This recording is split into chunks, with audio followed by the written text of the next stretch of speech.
Hola, ¿qué tal? Buen día. Mi nombre es Brandon Eduardo Camacho González. El día de hoy vamos a hablar sobre los temas vistos en la clase del martes 4 de noviembre del 2025. Hoy vamos a hablar sobre varios temas para entender cómo funcionan las empresas y las obras en México. Vamos a hablar sobre los organigramas empresariales, operativos y de obra, cómo se van a relacionar las figuras importantes en estas. Y además vamos a cerrar con un tema importante sobre el, la plática que nos dio el abogado sobre la norma mexicana 25. Vamos a empezar con entender o tratar de entender cómo es bueno, la clase empezó con un organigrama. El profesor nos comentó sobre las jerarquías pues, en el ejército mexicano, para entender un poco cómo funcionaban los organigramas empresariales, los cuales tienen una estructura jerárquica, perdón, de una organización. Es decir, quien toma las decisiones, quien ejecuta las tareas y cómo se comunican los diferentes niveles dentro de una empresa o una obra. Empezamos con que existen varios tipos de organigramas, en este caso el empresarial, el cual representa la estructura general de la empresa, en el que se muestran las áreas administrativas, las financieras, técnicas, de recursos humanos, entre otras. El objetivo de esta es facilitar la coordinación y comunicación interna.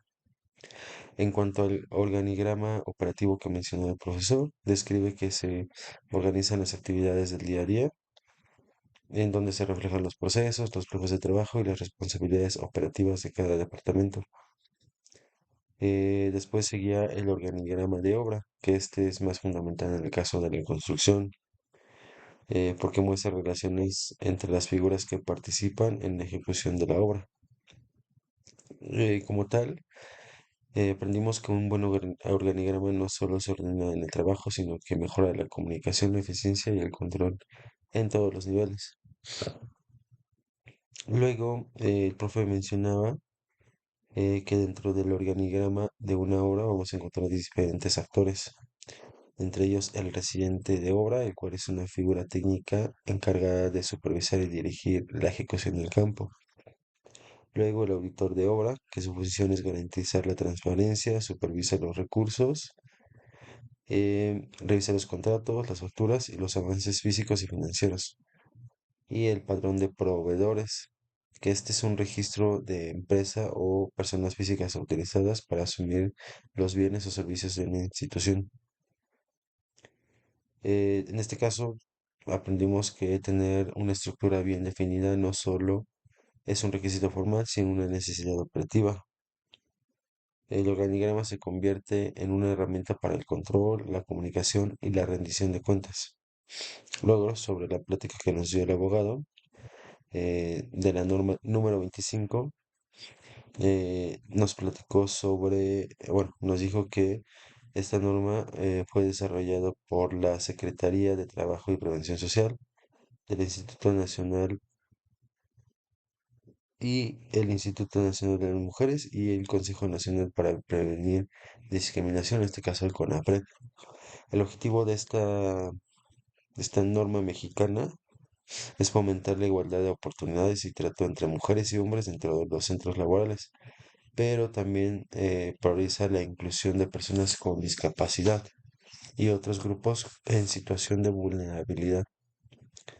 En este caso nos platicaba que los principales ejes se encuentran en igualdad salarial y oportunidades sin importar género, edad o condición física, el acceso equitativo a puestos de liderazgo y toma de decisiones, también ambientes laborales sin violencia y discriminación y promoción de la accesibilidad física y tecnología para personas con discapacidad, como lo mencionó en el ejemplo del elevador de la empresa que solamente puso ese elevador para una persona en específico.